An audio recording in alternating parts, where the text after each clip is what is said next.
Kira Rudik is a Ukrainian MP and leader of the Golos party. Late last week, I sat down with Kira for a one-on-one interview that you'll be hearing over the next 3 mornings.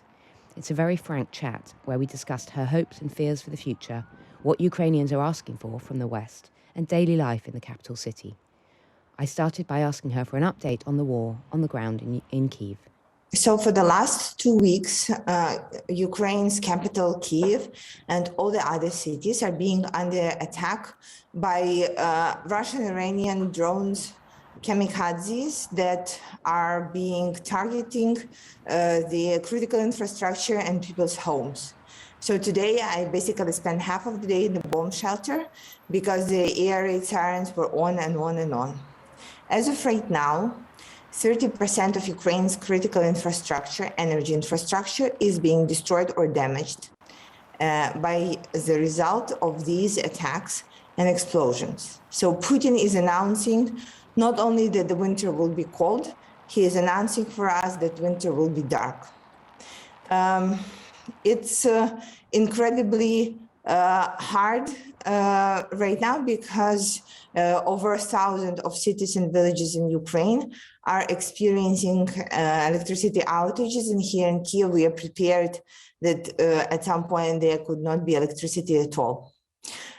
This goes along with Putin disconnecting the largest nuclear station in the whole Europe, Zaporizhia electric station, from the Ukrainian grid.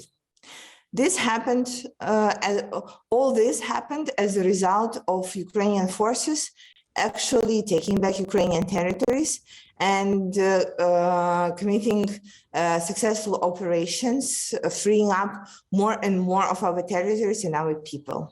The issue and the most painful thing is that everywhere where our cities been liberated, we see 3 things. First is the torture rooms, second is mass graves, and third is as many women who were raped and sexually assaulted. And this is not something that we only have seen in Bucha and Irpin. This is something that we have seen everywhere. So this is a part of how Russians are going with this war. Kira, does this represent, I mean, from the West, it feels like there's been a ramping up. This feels like ever since the bombing of the bridge to Crimea, that in the last few weeks, there's been a significant ramping up from Putin on that side. Is that an accurate assessment? Yes, it is.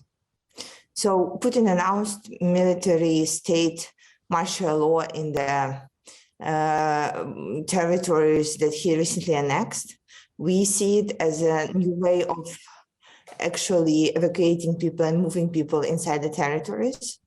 And, there are so many people who think that when Russians conquer territories and just like the border moving here and there, it is absolutely not correct.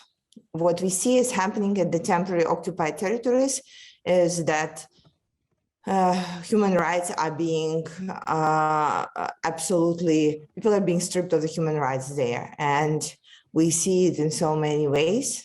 We see it with so many evidences.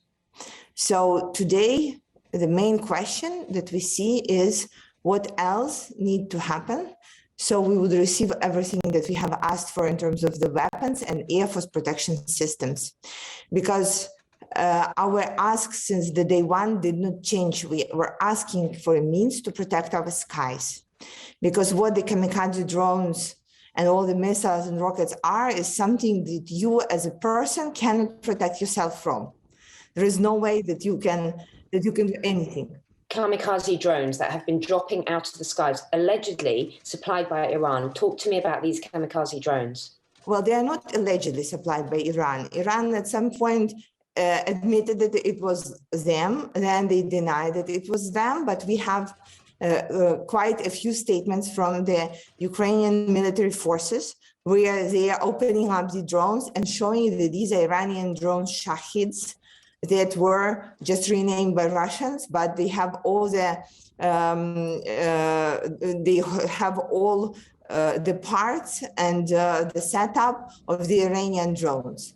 And there was a statement yesterday that was made by Iranians saying, yes, we were selling something to, we were selling drones to Russia, but do we care what Russia is doing with the drones after that? So yesterday, Verkhovna Rada, or Ukrainian parliament, made a statement where we demand additional sanctions on Iran. And honestly, this is showing that all the sanctions beforehand or the attempts to prevent Iran from producing something like this, they have failed. They found a way to manufacture the drones that are right now used to kill us. And at some point, these drones can be carrying the nuclear bombs. I hope everybody understands that. And that was Kira Rudik, Ukrainian MP, and we'll have more from Kira tomorrow morning here on Times Radio Early Breakfast.